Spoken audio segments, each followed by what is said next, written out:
Bom dia, primeiro ano. Então, hoje nós vamos dar continuidade ao nosso estudo do Barroco por meio da resolução dos exercícios do caderno de atividades. Então, eu quero que vocês vão acompanhando, né, essa resolução dos exercícios ali na página 6. Na próxima aula, nós vamos ter uma aula pelo Google Meet também, para que vocês possam tirar as dúvidas possíveis que vocês tenham em relação a esse conteúdo. E depois que vocês resolverem também, né, se na hora da resolução vocês tiverem alguma dúvida também podem me perguntar, que eu vou estar aqui à disposição de vocês. Gente, então, nós temos ali na página 6 a questão número 5. Né? Então, todas as questões agora nós vamos trabalhar para fazer uma revisão sobre o Barroco, né? Que é um período assim que a gente estudou bastante, né, nas últimas aulas, então tenho certeza que vocês vão conseguir aí resolver bem tranquilos.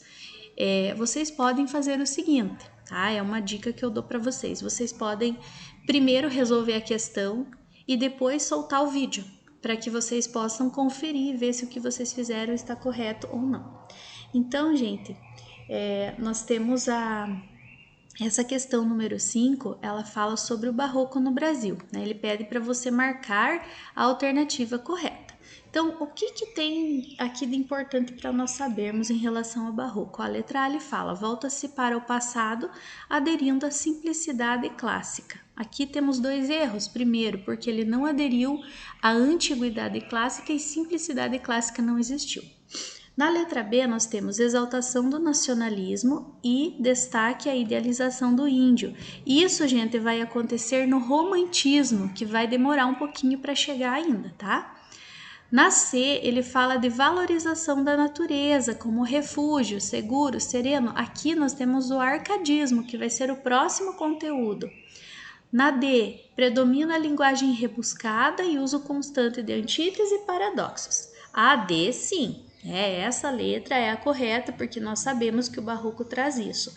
Linguagem rebuscada, exagerada, e também as antíteses e os paradoxos.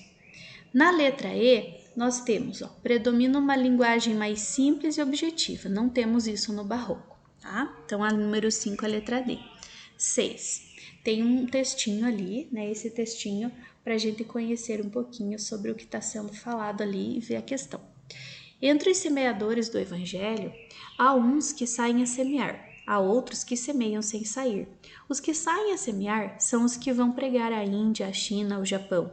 Os que semeiam sem sair, os que se contentam com pregar na pátria, todos terão sua razão, mas tudo tem sua conta aos que têm a seara em casa.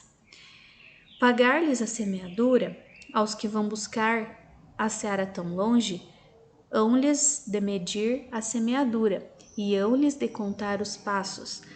Dia do juízo! Pregadores!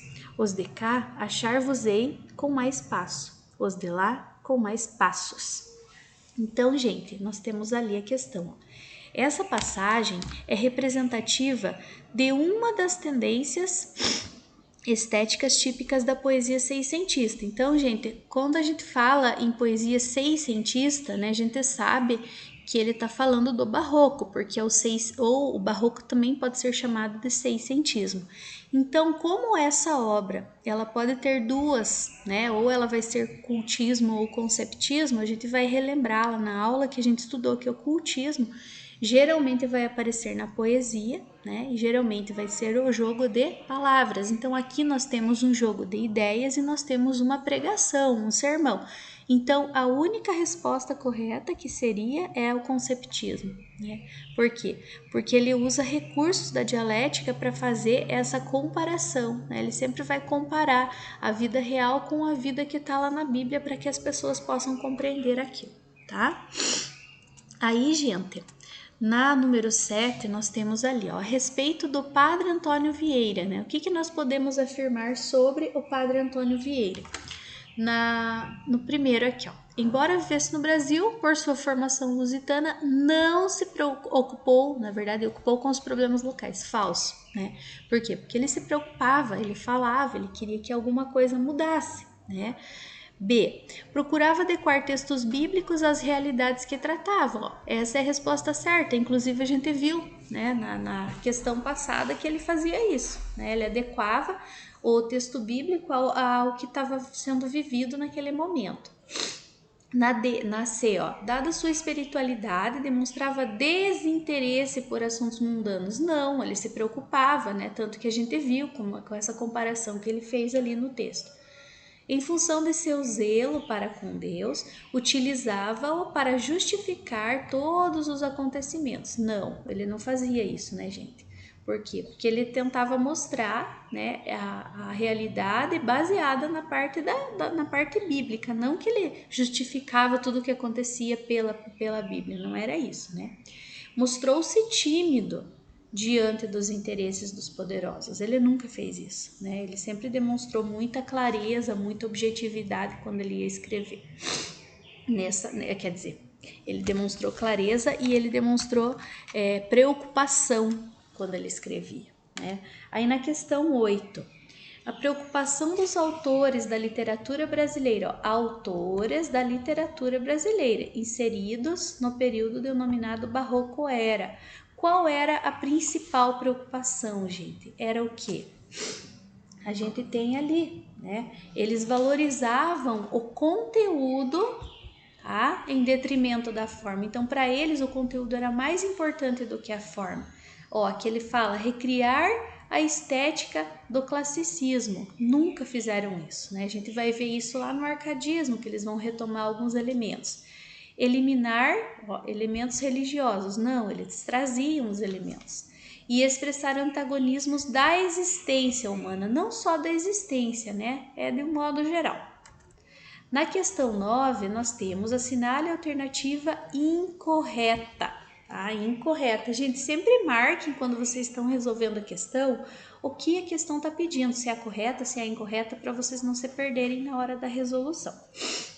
Então, ali na letra A, nós temos, ó, em seus sermões, o estilo conceptista, o Padre Vieira segue os moldes da paranética medieval. Essa palavrinha, gente, paranética seria o exagero religioso, né? O exagero religioso que tinha lá na medieval. Então, essa questão é certa, então eu não marco.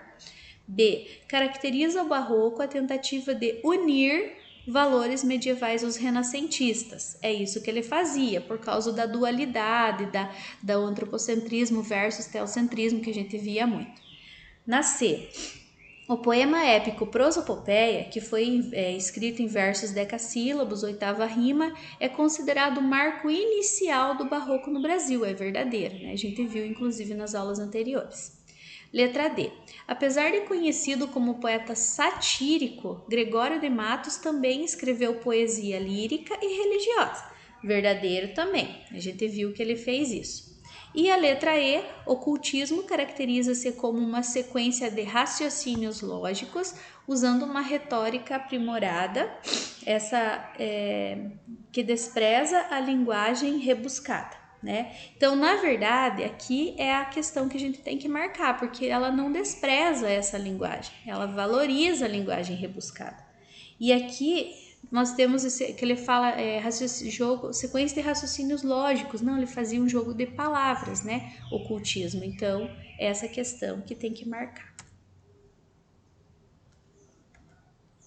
Na questão 10, da 10 a 14, ela utiliza esse textinho. Então, gente, leiam aí da casa de vocês que eu vou ler daqui.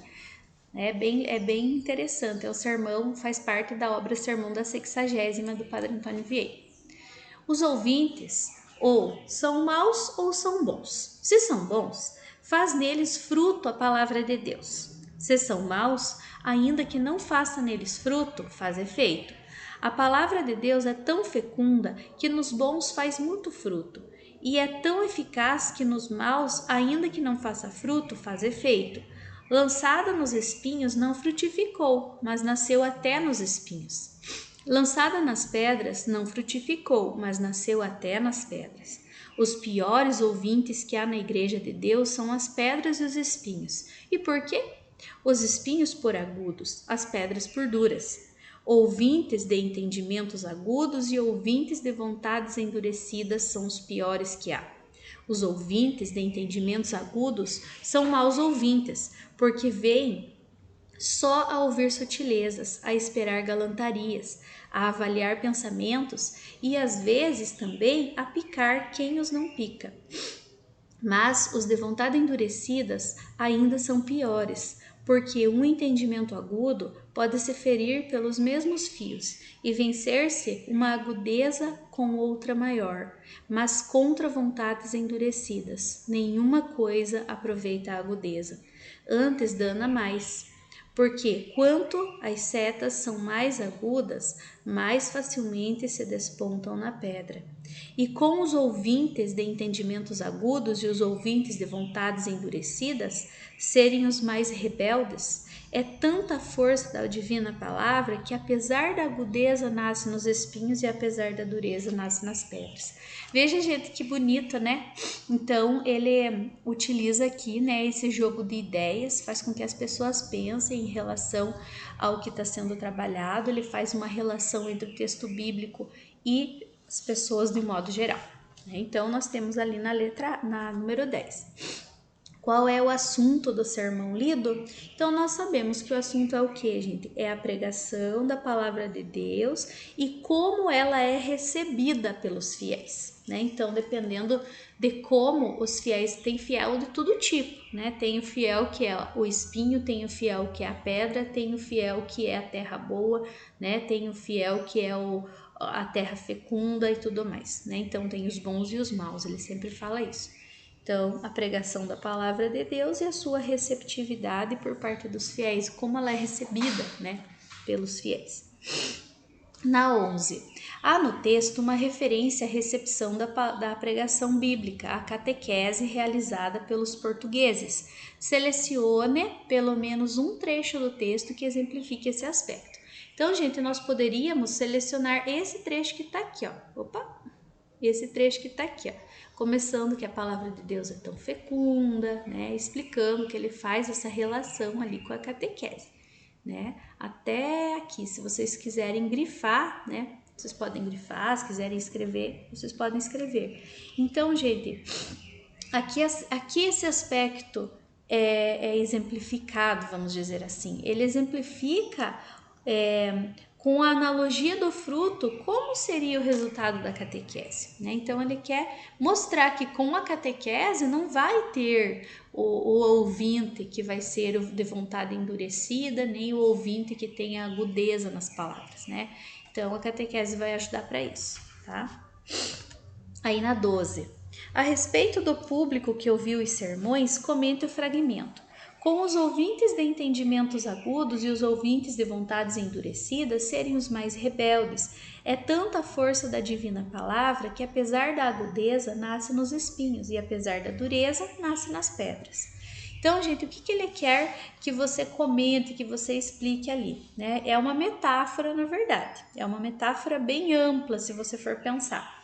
Por quê? Porque ela está situada na ideia de que os homens que ouvem a palavra divina, eles também fazem uso da esperteza para desprezá-la, tá? E existem também aqueles que são os brutos e que por isso não compreendem as palavras, né? E também tem os homens espinhos, que são agudos, e os homens pedra, que são duros. Apesar disso, a palavra divina, com a força que ela tem, ela provoca algum efeito nessas pessoas. Então, quando ele diz, ele não chega a frutificar, mas ele nasce, né? Então, embora a pessoa tenha lá seja duro de coração, não queira ouvir, seja agudo nas palavras e tudo mais, ele faz o quê? Mesmo assim, vai provocar alguma coisa nessa pessoa, tá? Então, essa é a questão 12.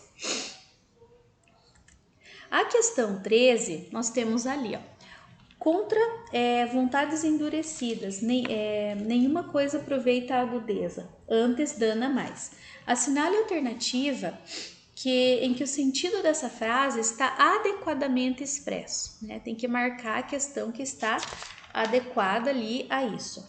Seria o que, gente? Seria a letra E, né? Que a agudeza de nada vale contra as vontades endurecidas. Não adianta você ficar falando para uma pessoa que tem a cabeça dura, que não vai né, não vai conseguir compreender aquilo, isso só vai piorar, né? Então, essa é a questão 13. Na questão 14, nós temos lá, ó, ao proferir os sermões, Antônio Vieira discursava muitas vezes para as pessoas que não tinham o domínio da língua portuguesa, muito menos o latim, que era a língua usada na igreja naquela época. Desse modo, era preciso se utilizar de recursos como comparações, como os paralelos, como as incursões, em outros discursos, a alegoria, né, a fim de possibilitar essa compreensão. De que forma se estabelece a alegoria neste texto de Vieira? Gente, alegoria significa quando você representa sentimentos, representa ideias de modo figurado. Isso é alegoria, né? Então, como que o padre Antônio Vieira faz isso dentro da obra dele? Ele faz por meio da metáfora, né? Da metáfora dos homens que são comparados a espinhos e a pedras, certo? Vamos para 15 então. Lá na 15, nós temos a obra de Gregório de Matos, autor que se destaca na literatura brasileira, compreende. Nós sabemos, gente, que o Gregório de Matos ele tem 3 tipos de poesia, que é poesia de cunho religioso, amoroso e satírico. Então, nós temos aqui a letra C, né? Aqui ele fala de obras dramáticas, que é o teatro, contos burlescos, nem existia naquela época, poesia confessional, autos religiosos, né? Nenhum dos dois. E aqui poesia lírica e teatro de costumes, também não. Na 16 nós temos ali, ó, anjo no nome, angélica na cara. Isso é ser flor e anjo juntamente. Ser angélica, flor e anjo florente. Em que, senão em vós, se uniformara? Na estrofe, nós temos jogos de palavras, né? Então, qual é o jogo de palavra que ele quer que você busque? Seria a letra E. Por quê? Porque ele permite essa manifestação do erotismo do homem, né? Então, ele faz isso também, né? O Gregório de Matos. Ele provoca o quê? Uma crença na efemeridade, na passagem do que? Dos predicativos físicos, das características físicas da pessoa, né? Ele quer dizer o quê? Que a pessoa vai ficar velha, agora ela é bonita, ela é um anjo, mas depois, né, ela vai acabar ficando feia, porque o tempo passa, a pessoa vai ficando, né? O que o texto tá falando, tá, gente? Não sou eu, tá? Então é a letra E. Na 17, nós temos também um textinho, né, que serve da questão 17 até a 21. Aos capitulares do seu tempo. A nossa Sé da Bahia, como ser um mapa de festas, é um presépio de bestas. Se não for estrebaria, várias bestas cada dia. Vemos que o sino congrega, caveira mula galega, odeão burrinha parda, pereira besta de albarda, tudo para a Sé se agrega. Gente, claro que isso aqui é uma poesia que fala de uma crítica, né? Então é uma poesia que está falando sobre essa crítica à sociedade baiana, né? As pessoas que viviam ali, né? Então a gente sabe que faz parte da poesia satírica do Gregório de Matos. Então a letra A, na 17, ele pergunta: qual é a temática desse poema? Seria o que, gente? Seria a crítica aos religiosos da onde? Da Sé da Bahia, né? Que é um lugar. Na 18. O título, aos capitulares de seu tempo, faz referência aos religiosos que eram contemporâneos de Gregório de Matos. Dessa forma, é possível dizer que o poema é aquilo que eu já falei para vocês, é uma crítica a quem? Ao comportamento dos religiosos, tá? É o que a gente viu ali que está escrito, inclusive, né? Todo mundo conseguiu perceber que é uma poesia que fala de crítica. Na 19, indique as comparações feitas pelo eu lírico para expressar a sua crítica. Então, o que ele compara? Ele compara os religiosos a animais, né? A gente viu ali. Cada um deles é taxado por um adjetivo. O caveira é uma mula, o deão é uma burrinha, o pereira, uma besta. Então, o poeta, ele faz o quê? Ele acaba animalizando as pessoas ali, né? Pelas características que ele dá para elas. Na questão 20, qual das alternativas a seguir traz versos que deixam claro que a crítica se dirige a pessoas ligadas à igreja Essa é fácil, né, gente? Ó, é a letra B. Quando ele fala, ó, várias bestas cada dia, vemos que o sino congrega. Bate o sino, as pessoas vão para lá, né? Então na B ele pega de todo mundo, né? Pega de todos, características ali. Na 21, o poema apresenta uma das características marcantes da poesia gregoriana. Poesia gregoriana, gente, é a poesia de Gregório de Matos, tá? Não é aquela poesia lá que a gente via lá na época do classicismo, né? Porque às vezes, gregoriano, aconteceu canto gregoriano, não tem nada a ver com isso, tá? A respeito dele, avaliei as seguintes proposições. Apesar de Gregório de Matos produzir uma poesia crítica, esses versos fazem uma espécie de louvor à igreja, com o intuito do poeta receber sua benevolência. Ele não faz isso, gente, ele não louva a igreja, né? Ele critica a igreja, então tá errado. O eu lírico é respeitoso e comedido nas sátiras, falso, né? Ele caracteriza, ele é até um tanto ríspido com as palavras, né? Então essa daqui está errada também. A sátira se dá de forma sutil, pois há ambiguidades nos termos, nos versos, né? Quando ele fala é um presépio de bestas, não é de forma sutil, é de forma direta mesmo, né? Então, na verdade, gente, ó, é difícil acontecer isso, mas acontece às vezes, nenhuma está correta, tá? 22. Quanto ao período barroco e seus representantes na literatura colonial, é correto afirmar. Então, o que a gente tem que marcar aqui? Ó? Já a letra A de cara eu acho que é a correta. Ó. Os sermões de Antônio Vieira representam uma retórica complexa pela exuberância de imagens e pelos postulados morais e religiosos. Exatamente, né? Ele faz exatamente isso, né? Ele mostra esse cuidado, essa exuberância, quando ele coloca as imagens, quando ele mistura algo real, algo religioso com algo que acontece na vida real, né?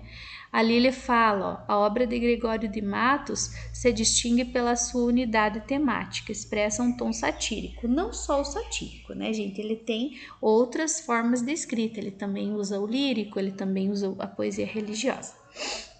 A poesia irreverente de Gregório de Matos satiriza diferentes tipos sociais, exceção feita aos representantes da igreja. Não é exceção, ele trabalha, ele fala sobre os representantes. O predomínio de valores transcendentais. Isso aqui, gente, vocês vão ver, sabe aonde? Lá no simbolismo, que vai demorar bastante ainda, vai ser só ano que vem para vocês trabalharem. Gregório de Matos se ateve ao uso da língua culta da metrópole, ao contrário de Vieira, que utilizou termos indígenas, africanos e populares. Não, né? Então a gente sabe que o correto é a letra A, beleza? Gente, a próxima questão, ela é da página 10, lá da caderno de atividades, e é um poema, né, do Gregório de Matos. Então eu vou fazer a leitura daqui e vocês fazem daí, tá bom? Que falta nesta cidade? Verdade. Que mais por sua desonra? Honra. Falta mais que lhe exponha? Vergonha. O demo a viver se exponha, por mais que a fama exalta, numa cidade onde falta verdade, honra, vergonha. Quem a pôs neste socrócio? Negócio. Quem causa tal perdição? Ambição. E o maior desta loucura? Usura. Notável desventura de um povo nécio assandeu, que não sabe o que perdeu. Negócio, ambição, usura. E que justiça a resguarda? Bastarda. É grátis distribuída? Vendida. Que tem, que a todos assusta? Injusta. Valha-nos Deus, o que custa, o que o rei nos dá de graça, que anda a justiça na praça, bastarda, vendida, injusta? Quem vai pela clarésia? Simone. E pelos membros da igreja? Inveja.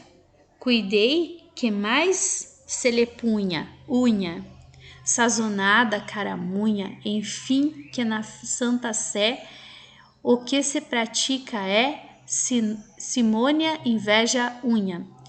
E nos frades há manqueiras, freiras, em que ocupam os serões, sermões, não se ocupam em disputas, putas. Com palavras dissolutas me concluís na verdade, que as lidas todas de um frade são freiras, sermões e putas. O açúcar já se acabou? Baixou. E o dinheiro se extinguiu? Subiu. Logo já convalesceu? Morreu. A Bahia aconteceu. O que a um doente acontece? Cai na cama, o mal lhe cresce. Baixou, subiu e morreu. A Câmara não acode? Não pode. Pois não tem todo o poder? Não quer. E que o governo a convence? Não vence. Que haverá que tal pense que uma Câmara tão nobre, por ver-se mísera e pobre, não pode, não quer, não vence.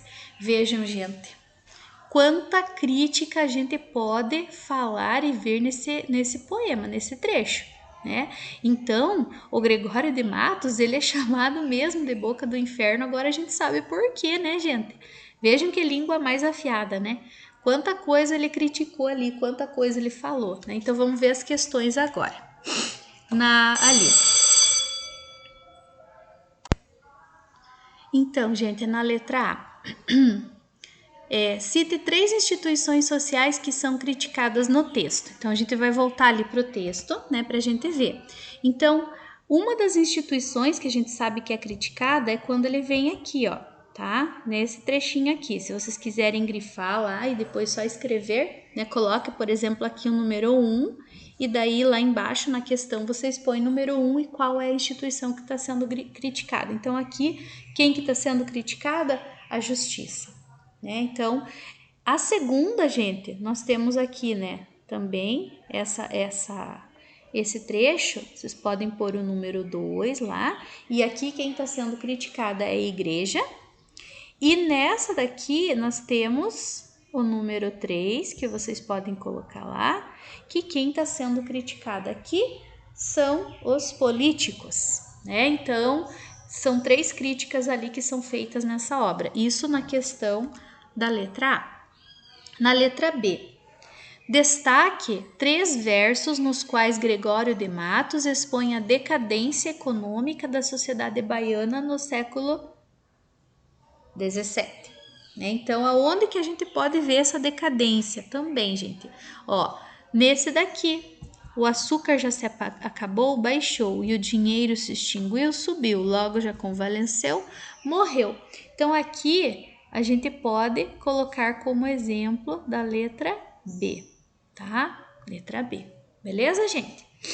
Então, pessoal, se vocês tiverem alguma dúvida em relação a esse conteúdo, vocês podem me perguntar, né? Vocês viram que ele é língua afiada mesmo, né? Boca do inferno mesmo. Aí na outra aula a gente volta, né, a falar um pouquinho mais sobre o barroco para a gente terminar aquela parte da apostila que ficou lá, ok? Então, gente, um abraço para vocês, fiquem com Deus e até a próxima aula.